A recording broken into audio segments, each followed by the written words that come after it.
Ka-Coffee, magandang araw po sa inyo, Luzon, Visayas at Mindanao. Ngayon, updated ba kayo dito, Ka-Coffee? No. Bakit? Alam nyo ba to? Itong fake video, fake na, shinare pa ni Bato de la Rosa. Ladies and gentlemen, Senator Bato de la Rosa, biktima ng peking video. Fake video, AI generated. Imbis na umamin na peke yan at siya ay nabiktima, dinidepensahan pa ni Bato ang kanyang sarili. Nagmamalaki pa. Okay lang sana magkamali eh. Lahat tayo nagkakamali eh. Pero i-accept mo yung pagkakamali mo. Pero iba itong si Bato. Hindi daw yun yung problema. Do not look at the messenger, kundi look at the message. Yan ang sinasabi niya. Gina-justify niya na tama pa rin siya. Ano itong nagsisirculate online na video? Sige, baka hindi nyo pa napapanood, Ka-Coffee.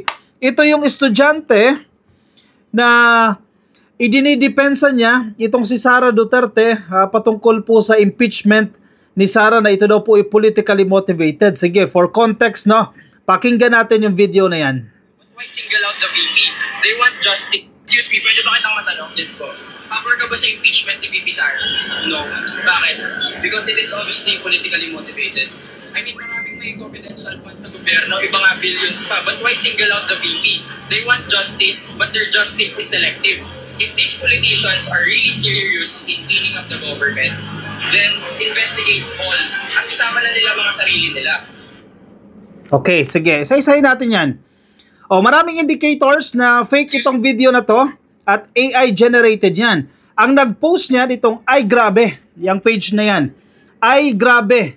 Hindi ko lang alam kung dinilit na nila. At shinare ni Bato yan. Anong sinasabi ni Bato sa kanyang caption? Mabuti pa ang mga bata nakakaintindi sa mga pangyayari. Makinig kayo, mga yellow at mga komunista. Wow, very confident, ha? Yan po yung statement dito ni Bato de la Rosa. O mga yellow, para sa inyo pala ito, ha? Para sa mga komunista daw, mabuti pa raw itong mga bata na ito naiintindihan ang pangyayari. Peke yung video. Mamaya natin pag-usapan si Bato. Bakit siya peke? Tingnan ninyo yung bata. Saan ka nakakita ng eskwelahan na ganyan? Teka, paano ba ito i-close up natin? Eskwelahan na doble-doble ang logo. May logo na sa taas, yung patch na yan, dito, may logo na, dito, may logo pa sa baba, at ang masaklap, magkaiba ng logo. Ano yan? Dalawang eskwelahan yung pinag-aaralan ng batang ito at the same time, magkaiba ng logo? Talaga nga naman, oo. Ano to? Ano yan? Pangalan ba yan? Well, Xing Shang? Anong pangalan yan? Well, Sheila Fluff, ewan ko kung saan school yan. Saan university yan? Sa University Belt ba yan?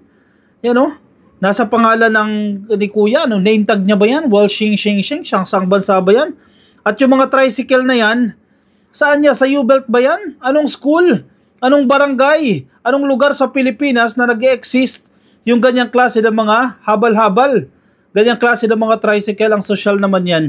At yung likod, blurred. Itong itsura na to, itong lugar parang Myanmar ito eh. Basta, hindi mo maalam kung bakit nila ginawa yan. Alam na alam naman nila. Saan ka nakakita niyan? Malinaw na malinaw doon sa video na yan ay AI generated. Usong-usong ngayon ang AI eh. Si Bato, for sure alam niya or ano ba, hindi niya talaga alam. O napahiya lang siya, hindi niya alam. Hindi niya na-gets yan, shinare niya pa rin. Sama mo na si Baste Duterte na isa ring alkalde ngayon, currently, ng Davao City, shinare niya pa rin. Ano yun? Mga opisyalis kayo ng gobyerno, hindi niyo alam na mali yan. Pero naninindigan si Bato, you look at the message. Sabi niya, nakakatawa itong si Bato. Senador yan, ha? Senador ng Pilipinas yan. Ibig sabihin, pwede palang gumawa ng mga peking video basta importante yung message tama. Tama yung message. Huwag mo nang tingnan kung baboy yung nagdi-deliver, kung manok yung nagdi-deliver, yung isda yung nagdi-deliver ng mensahe. Ang importante daw po yung message. I-quote natin si Bato. Sabi niya, I don't care if this post is AI generated or Manobo generated because I am not after the messenger. I am after the message. ladies and gentlemen, your Senator Bato de la Rosa. Wala akong pakialam, sabi niya sa Tagalog, wala akong pakialam kung AI generated yung video na yan or Manobo generated yan. Hindi ako after doon sa messenger o kung sino yung nagsasalita. I am after, o ang hinahabol ko doon, ang may concern ako ay yung mensahe ng sinasabi ng batang yan ng messenger. So tama lang pala yan. Bato, gina-justify mo talaga yung kamalian mo. Sabi niya, so, please, don't shoot the messenger without reading the message that he delivers. Galing di ba to ah? So, ibig sabihin, dahil yung sinasabi ng batang ito, nagki-create ito nagkukumbinsi ito ng kabataan na magkaroon ng ganitong perception sa impeachment ni Sara Duterte. Ibig sabihin, kahit hindi totoong tao yan na nagkukumbinsi sa kabataan na ganito dapat ang perception ninyo sa bagay, okay lang yan kasi mensahe naman ang tinitingnan natin. Hindi yung tao. Peke na nga eh. Peke na nga yung nagde-deliver eh. AI generated. Okay lang yun? Peke na nga eh. Fake news na nga eh. I-share mo pa rin. Kinukonsinti nyo yung fake news. Ano, sanay na sanay? Galawang DDS? Ganyan ang ginawa nila kay PBBM. Sa fake pulburon video, AI generated din. Oh, sanay na sanay kayo sa ganyang galawan. Tapos pag kino-call out kayo, gina-justify ninyo na tama kayo. At mali yung nagko-call out sa inyo. Aba, kayo na. Sana all. Ang tindi nyo pala dyan. Tapang ni Bato eh, no? I don't care if this post is AI generated. O, pwede pala natin gawin yan. Sige, mga AI generated. Gawa tayo ng fake news, mga AI generated. Basta yung message, importante. Yun ang sinasabi ni Bato dyan. Do not look at the messenger. Look at the message.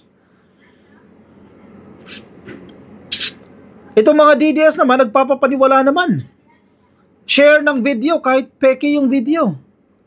O ilang videos na, ilang views na umabot ito. 7.6 million views and 117,000 reactions. Sobrang dami. O pati si Baste, nag-share din itong video na yan. Anyari sa inyo? Oh. Nagsalita ang Malacanang dito. Si Yusek Claire Castro, at ang sinasabi niya, nakakawalang tiwala yung ganyang estilo nito nila Bato. Sige, pakinggan natin. Panoorin natin ka-coffee yung press conference, parte ng press conference kanina po dyan sa Malacanang. Videos are circulating online tackling on big issues such as the impeachment. AI-generated videos are circulating online ko lang, tackling on big issues such as the impeachment case of Vice President Sara Duterte. And this particular video po was shared by Senator Bato de la Rosa and reportedly by Davao City Mayor Baste Duterte. What is Malacanang's reaction to this po, considering that this technology can border on deepfake videos which can mimic even President Marcos, and what are the steps po na that the PCO will take regarding this issue po? Ang pag-share ng mga katulad na ganyan, muli, disinformation, fake news, hindi po sana nanggagaling sa mga opisyal ng pamahalaan. Nakakaduda, mas nakakawala ng tiwala kung mismo sa matataas na opisyal nanggagaling ang mga disinformation at fake news. At mabuti po at ito ay na-correct at napansin po ng ating mga kababayan. Ang sabi nga po natin, kahit po ang PCO, ang pamahalaan ay gumagawa ng paraan para mapahinto ang fake news, pero mas kakayanin po natin ito kapag po tayo tulong-tulong. Katulad po ng sinabi po ninyo, kayo na po mismo at iba natin mga kababayan ang nagsabi na ito ay AI generated at hindi totoo. So maraming salamat sa inyong pagtulong sa pamahalaan para ma-detect natin ang mga fake news na minsan ay mga taga-gobyerno pa ang gumagawa. Okay. Bago natin ituloy, very good point yung sinasabi dito ni Yusek Claire Castro. Mismong sa mataas na opisyal pa ng gobyerno nanggagaling yung fake news na yan. Itong fake news, seryosong usapin yan. Kinakaharap ng bansa natin yan. Malaking problema yan. Ang masaklap, the government is trying to address this problem, yet these people, these government officials, such as Bato de la Rosa and Basti Duterte, are propagating fake news. Paano natin maa-address yan kung kayo mismo ay nagpapakalat ng fake news? Basic lang eh. Obvious na obvious eh. Ma-identify mo na yan na AI generated yan. Pero ginawa nyo pa rin shinare. Marami kayong mga DDS na followers na bulag, sige maniniwala kayo. Kahit anong pagsasabihin ng AI generated na yan, walang accountability yan. AI yan eh. As compared kung totoong tao yan, pag nagkamali siya sa sinabi niya, pwede mong habulin. Pwede mong ihabla. O kung libelous yung statement, habulin mo yan. Kung AI generated yan, paano mo mahahabol yan? Bakit ibang-iba ang AI generated sa totoong tao? Machine yan, anong accountability ng tao na yan? Kahit ano pwede niya sabihin. Hindi naman nag-i-exist yung tao na yan dahil AI generated yan eh. O mismong yung page na nag-share, ay grabe, yung pangalan ha, ay grabe. Paano mo hahabulin yung tao na yan? Sino yan? Sino yung administrator ng page na yan? Ay grabe. Diba? Kahit ano, pwede nyo sabihin against the government kasi hindi kayo accountable. Pwede kayo magpakalat ng kung ano-ano. Ang masaklap, galing pa kay Bato. At ang masaklap, kinall out mo na, ginastify niya pa yung kanyang ginagawa. Kahit mali na, sige, tama pa rin para sa kanila. Ay, grabe. Yan talaga ang ay, grabe. Diyan kayo sanay, magpakalat ng fake news. Follow-up question, Eden Santos, Net 25. Yusek, good morning po. Regarding po dun sa follow-up ng binanggit niya na AI generated, po, pero kung titingnan mo yung sinasabi ng mga estudyante, legit naman po yung issue. Ano pong masasabi? Isa pa tong Eden. Isa pa tong Miss Eden. Na-meet ko na yan, ka-coffee. Itong Net 25. Legit daw yung sinasabi ng mga estudyanteng ito. Hindi nga legit yung estudyante dahil AI generated. Paano magiging legit yung kanyang statement? Yung mismong messenger, hindi siya legit. AI generated nga eh. Hindi nga siya nag-i-exist. Gawa-gawa. So paano magiging legit yung statement na gawa-gawa lang yung nagdi-deliver? Ano ba yan? Journalist yan ha? Journalist yan ha? DDS journalist. Sino magsasabing legit at hindi legit na issue? Correct. Ito ay galing sa isang fake news or AI generated. So hindi tayo pwede magsabi na ito ay lehitimo o ilehitimo ang issue. Thank you po. Very short, concise. Hindi ko pa napakinggan yan ka-coffee pero almost the same ng ating statement. Paano naging legit yan? Fake nga eh. AI generated. By definition, hindi yan legit. Huwag nyo lang i-justify na tama yung sinasabi. With no more questions, follow-up, Ivan Merino. Ma'am, more on that point, kung sakali may nag-share nga ng mga opisyal ng gobyerno, whether purposely or inadvertently, is it incumbent upon them to apologize or to take it back once they realize that it was actually AI generated and fake? Unang-una po, hindi naman kinakailangang mag-apologize kung ginamit lang naman ng kanila ang kanilang mga talino para alamin kung ang kanilang isi-share ay mali, disinformation, or just AI generated videos. Hindi kinakailangang mag-apologize kung una pa lang tama na ang inyong ginawa. But ngayon, na naipakalat na, paano na po yung ibang naniwala sa kanila? Considering na binoto sila ng taong bayan. So ngayon, na ginawa po nila, at wala tayong magagawa doon, dapat lamang po nilang i-acknowledge na ang ipinasa nila na video ay hindi totoo at hindi tunay. Thank you. Follow-up Okay. question. 2 points. First, parang sinasabi ni Yusek Claire dito na hindi gumamit ng kokote. Sa layman's term, no? Hindi ginamit ni Bato de la Rosa ang kanyang kokote at nagpakalat ng fake news. So wala na. It's too late, di ba? Andiyan na yung action. The damage has been done. May mga naniwala na sa shinare ni Bato. Ibig sabihin, hindi niya ginamit ang kanyang kokote. Ang masaklap, imbis na mag-apologize siya dahil nagawa na nga yan, sitwasyon na yan, nangyari na yan, dinipensahan pa ni Bato.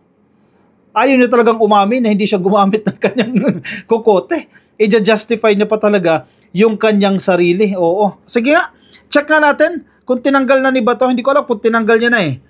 Itong video na yan eh. Sa kanyang page. Sana man lang dinilit niya ha. Kasi kung di niya dinilit yan, mas nakakahiya siya dyan. Check natin sa kanyang Facebook page.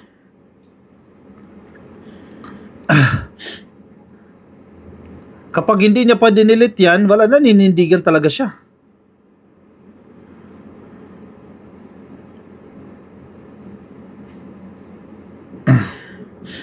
Teka lang ha. In fairness, wala na. Naninindigan siya na wag i-shoot ang messenger, kundi look at the message, pero bakit niya dinilit, di ba? Which is tama lang din naman. Okay, character development ito, at least natuto siya, di ba? Si Bato de la Rosa, at least natuto siya. Ayan, wala na yung video. Dinilit niya na nga sa kanyang page. Ayan. Hindi na natin makita. Yung shinare niya na yan, AI generated na yan. Dapat lang, di ba? Oh, wala na nga. O sige, dito tayo kay Baste, Duterte. Tingnan natin kung nag-delete na rin ito.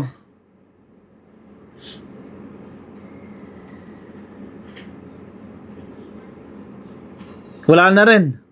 Nag-delete na rin. Oh, pinag-delete na nila ka-coffee. Pero wala na, may record na kayo eh. Oh. Tumatak na sa isipan ng tao yan. Yang ginawa ninyo. Oh. Oh. Sebastian Duterte pala nag-share. Sabi niya, and the liberals say they have Gen Z support. Come on. Kasi mga kabataan daw po yung nag-share nito. Hay nako, i-justify nyo kahit mali. Galawang DDS talaga yan. O siya, sige. Baka may mga gusto kayong sabihin, pagkakataon nyo na po, ilagay nyo dyan sa comment section, no? Para nababasa rin po yan ng iba nating mga ka-coffee. Yung mga nasa Facebook, pasuyo na lang ka-coffee, palambing. Baka di pa po kayo naka-like or naka-follow sa ating Facebook page.